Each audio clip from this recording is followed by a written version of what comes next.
The infamous life of yours truly, a tale of adventure, outlaws, and betrayal.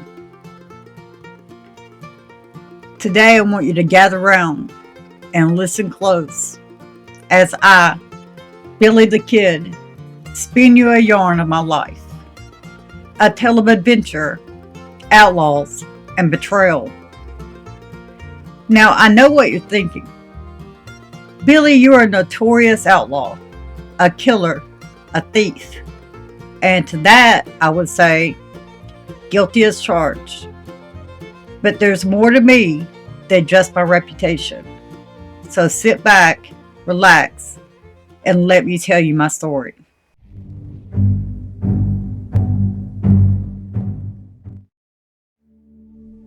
Billy the Kid was believed to have been born around November 23, 1859, possibly in New York City's East Side, but this has not yet been proven.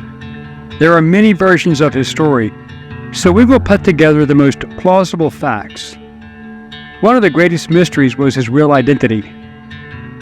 His mother, Catherine McCarty, came to the United States during the potato famine in Ireland, but we do not know whether this was her married name or her maiden name.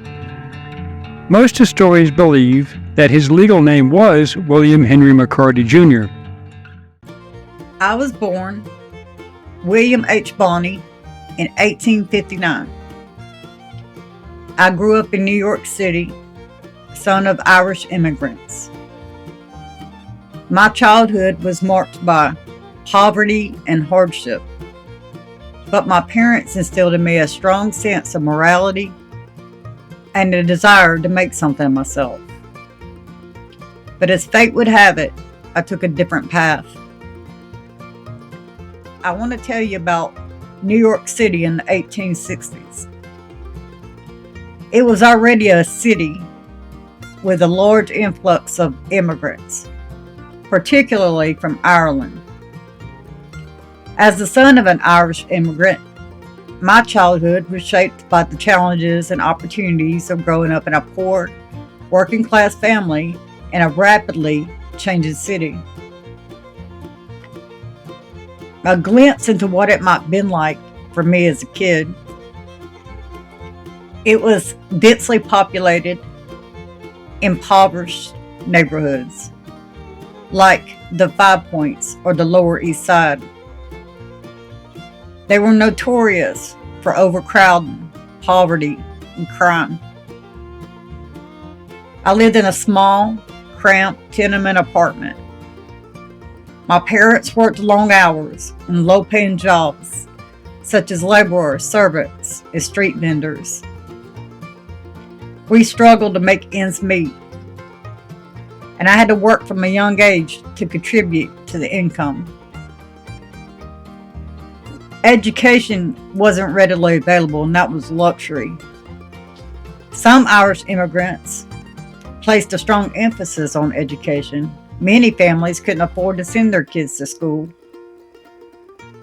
I attended a charity school and received basic education, but I didn't have any formal education beyond elementary school. In the streets of New York City, growing up around the 1870s, I was exposed to a rough and tumble world. I seen poverty and crime and violence firsthand. I had to join a street gang and learn to rely on my wits and my fists to protect myself. The only thing that was good about the community was the culture, the heritage of the Irish people, the Irish folklore, the music. The Catholic Church played a significant role in our family life. My mom really trying to press us into church. The city was good and bad for me.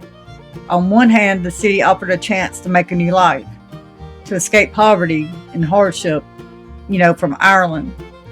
On the other hand, the city was unforgiving, with limited opportunities for social mobility and constant struggle to survive. That's the world that shaped me as a kid. A world of poverty, crime, and limited opportunities. Yeah, it was also a world of resilience, community, and determination. The Lincoln County War. I arrived in New Mexico in 1877, looking for work and a fresh start.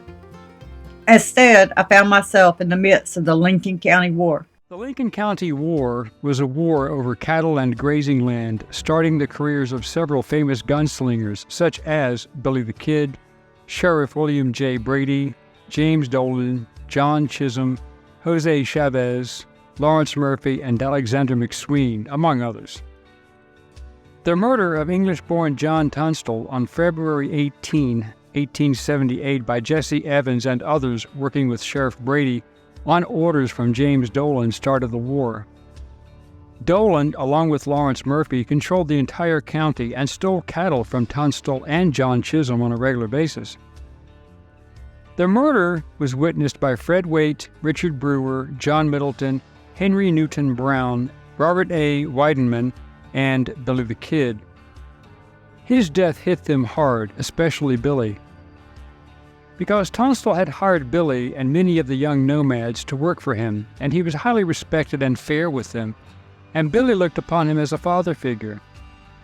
Tunstall was also well liked, and many local citizens formed a group called the Regulators to bring his murderers to justice.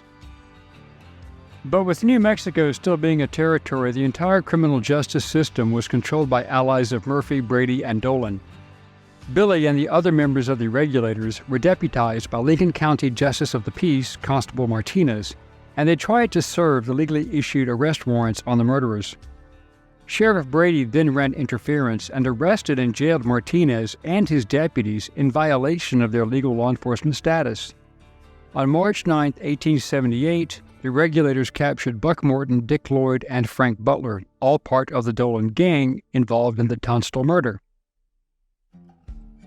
The Regulators had their prisoners, and they wanted to kill them, but William McCloskey, who opposed the prospect of killing the prisoners, rejected the idea. Tunstall's other two killers, Tom Hill and Jesse Evans, were shot while trying to rob a sheep drover near Tularosa, New Mexico. Hill died, and Evans was severely wounded and later arrested on an old federal warrant for stealing stock from an Indian reservation. Bradley managed to collude with Territorial Attorney General Thomas Benton Catron and Territorial Governor Samuel B. Axtell. Axtell ruled that John Wilson, the Justice of the Peace, had been illegally appointed by the Lincoln County Commissioners.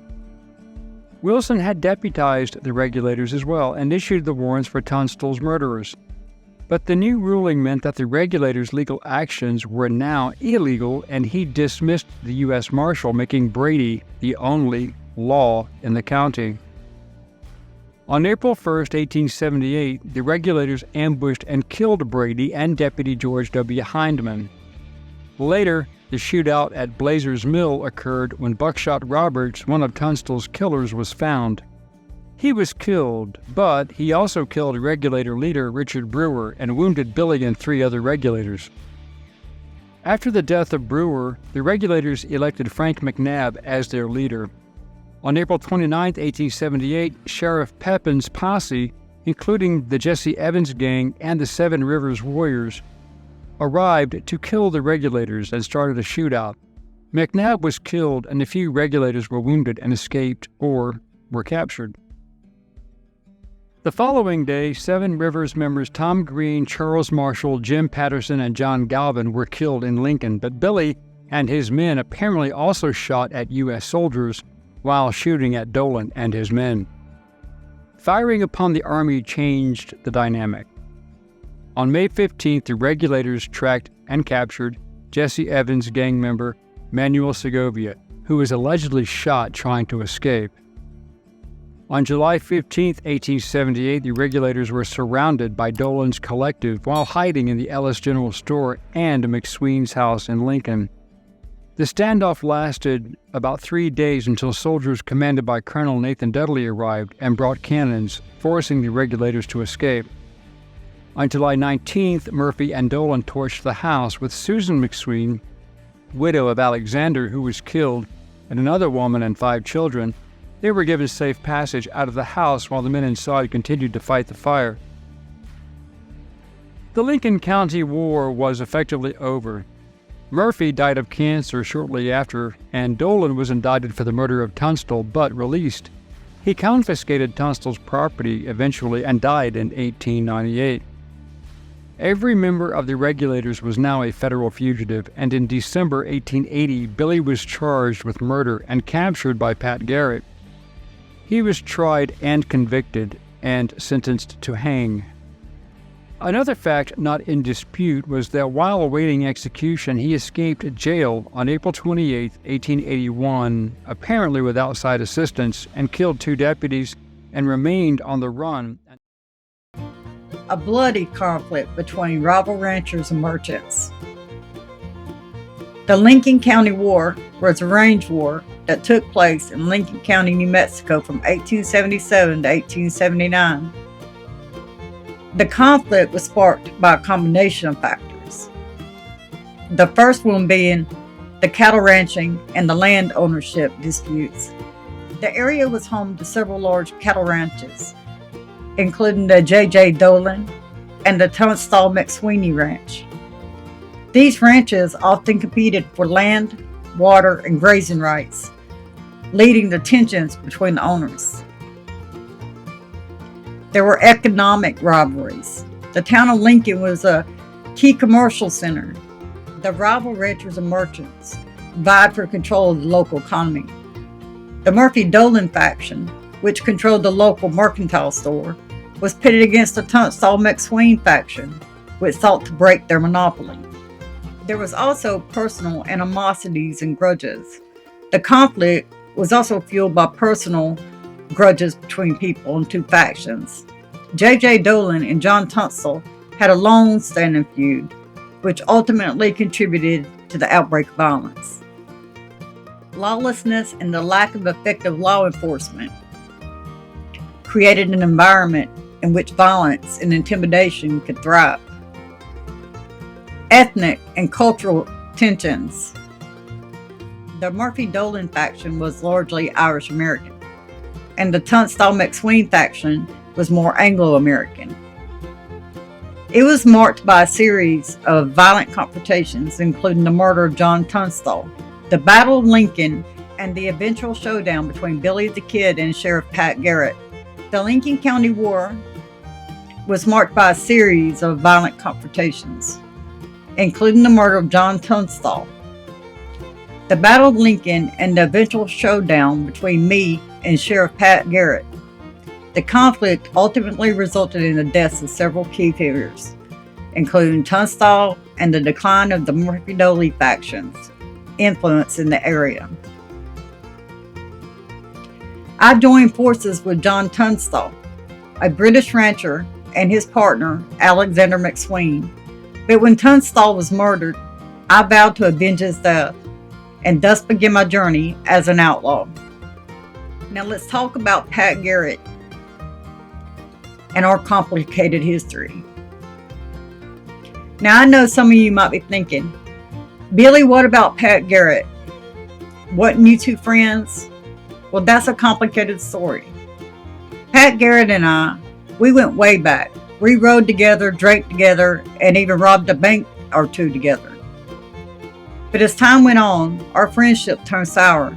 Garrett became a sheriff, and I became his most wanted outlaw. The infamous feud between me and Pat Garrett. It's a story of friendship turned sour, of loyalty and betrayal, and ultimately of fatal consequences. Pat Garrett and me first met in the late 1870s in the Lincoln County, New Mexico area. At the time, Garrett was a rancher and a friend of John Tunstall, a British-born rancher who had taken me under his wing. The 3 men, along with Doc Sherlock and Charlie Baldry, formed a tight-knit group, often socializing and working together. The dynamics of the relationship changed dramatically. After Tunstall's murder in February 1878, I had grown close to Tunstall and vowed to avenge his death. Garrett, on the other hand, seemed more concerned with protecting his own interests and reputation. As the Lincoln County War escalated, Garrett began to distance himself from me and the other members of the Tunstall McSween faction. He eventually became a deputy sheriff, tasked with bringing me and the other outlaws to justice. His pursuit of me became an all-consuming obsession.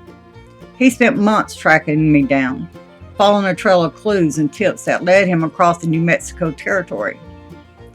Finally, on July 14, 1881, Garrett caught up with me at a ranch house in Roswell, New Mexico. According to Garrett's account, I was shot and killed in a shootout. However, there's been a lot of questions about that official story, suggesting that Garrett may have ambushed me and murdered me in cold blood.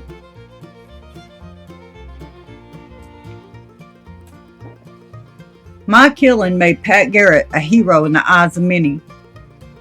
He was hailed as a brave lawman who had brought a notorious outlaw to justice. However, not everyone was convinced of Garrett's heroism. Many believed that he had acted out of self-interest, seeking to eliminate a rival and gain fame and fortune. Regardless of the motivations behind it, the killing of me marked the end of an era in the Wild West. It was a symbol of the changing times, as the lawless frontier gave way to a more civilized and orderly society. And so, the legend of Pat Garrett and me lives on, a testament to the complex and brutal nature of the American West. My later life was marked by violence and bloodshed.